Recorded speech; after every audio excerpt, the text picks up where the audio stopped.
Hi everyone, मैं आपका दोस्त अनीत बाग फिर से स्वागत करता हूं मेरे नए ब्लॉग पे। लेकिन आज का ब्लॉग स्टार्ट करने से पहले दोस्तों, आप मेरा चैनल पे अगर नए हैं तो लाइक कमेंट शेयर और सब्सक्राइब करें, और साथ ही साथ बेल आइकन को भी प्रेस करके ऑल का बटन दबा दें ताकि मेरा हर वीडियो आप तक पहुंच सके।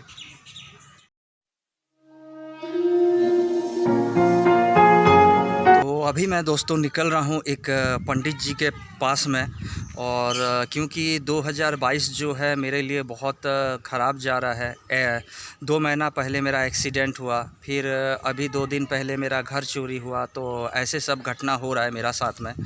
तो उसीलिए मैं जाता हूँ पंडित जी के पास और जाके थोड़ा देखता हूँ। और मैं इसलिए भी पंडित जी के पास जा रहा हूँ कि देखिए 2 घटना तो हो चुका है मेरा साथ में, तो अगर मैं पंडित जी के पास जाऊँ और उनसे अगर बात करूं तो शायद हो सकता है कि और भी कुछ जो होने वाला घटना है शायद वो टल सकता है। उसीलिए मैं जा रहा हूं पंडित जी के पास में, मेरा एक दोस्त का साथ में। तो वो तो रेडी होके मेरे को फ़ोन किया था अभी कि भाई तू जल्दी आ, निकलेंगे। मेरा ही थोड़ा लेट हो गया क्योंकि घर में पूजा कर रहा था दोस्तों। और चलिए अभी निकलते हैं पंडित जी के पास में। तो खीरोद भाई मेरे को फ़ोन किए थे कि मैं रेडी हो चुका हूँ, आ जाओ चलेंगे साथ में। तो यहीं आके मैं उसका वेट कर रहा हूँ, और इधर देखिए बात करते करते ये खीरोद भाई आ रहा है। तो ओएमपी में हम लोग रुके दोस्तों, क्योंकि हम लोग नाश्ता वास्ता कुछ किए नहीं थे। तो अभी यहाँ पर जब हम लोग पहुँचे तो यहाँ पे नाश्ता था नहीं, ख़त्म हो चुका था। तो फिर हम लोग डिसाइड किए कि आगे चलते हैं, आगे में अगर कोई होटल होगा तो वहीं से ही नाश्ता खा लेंगे। और ये जो आप जगह देख रहे हैं ये ओएमपी है। ओएमपी जो कि उड़ीसा का 2nd बटालियन यहाँ पे रहता है, और ये गोरखा बटालियन है दोस्तों। टोटली यहाँ पे आपको गोरखा मिलेंगे।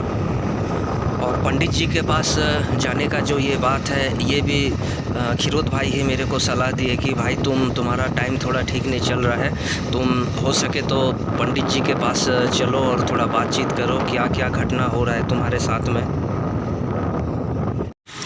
तो हम लोग जब उधर से गुज़र रहे थे दोस्तों, तो यहाँ एक भाई साहब देखिए ये दही बड़ा बिक्री कर रहे हैं यहाँ पे। तो यहीं पे हम लोग रुके, जो कि ये ओएमपी में ही है।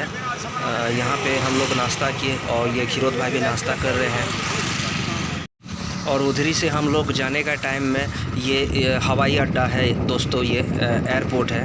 यहाँ से आपको नेशनल फ़्लाइट इंडिया के लिए कहीं का भी मिल जाएगा, खाली नेशनल फ़्लाइट इंडिया में ही, बाहर का नहीं मिलेगा। तो अभी पहुंचने के बाद ये चलते हैं उनका घर पे। तो हम लोग दोस्तों जब पंडित जी के पास गए तो हमें पता चला कि पंडित जी घर में नहीं हैं, और वो 1-2 दिन बाद ही आएंगे, कुछ काम से अपना गए हुए थे। तो हम लोग घर वाला से बात किए कि कब तक आएंगे, तो बोले कि शाम तक नहीं तो कल तक आ जाएंगे। तो हम लोग फिर डिसाइड किए कि फिर 2-4 दिन छोड़ के फिर आएंगे इनका पास में, और रिटर्न आ गए।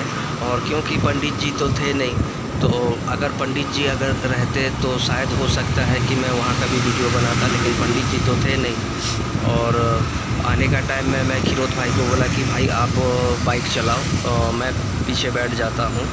और इधर ही से फिर रिटर्न हम लोग सीधा घर ही जा रहे हैं, और हम लोग का काम भी तो हुआ नहीं। तो मेरा घर से जो पंडित जी का घर है दोस्तों, वो करीब 5 से 6 किलोमीटर का डिस्टेंस हो जाएगा। और मेरा मानना है दोस्तों कि अगर टाइम आपका जब ख़राब रहता है तो कुछ भी काम होता नहीं है, और उल्टा सीधा भी होता है। और देखिए आज मैं ये पंडित जी के पास गया था सलाह मशवरा करने के लिए, लेकिन वो भी नहीं है, चले गए हैं। तो फिर मेरे को आना पड़ेगा 2-4 दिन बाद। और मैं सोच रहा हूँ कि जब अगला बार मैं आऊँगा तो या तो मेरी माँ को या फिर मेरी वाइफ को लेके यहाँ पे आ जाऊँगा, क्योंकि खीरोद भाई जॉब करते हैं दोस्तों, इसीलिए मैं भी नहीं चाहता हूँ कि उनको डिस्टर्ब किया जाए। एक बार तो गए हम लोग, काम हुआ नहीं, इसीलिए दोबारा माँ को या वाइफ को ही लेके जाऊँगा वहाँ पे मैं।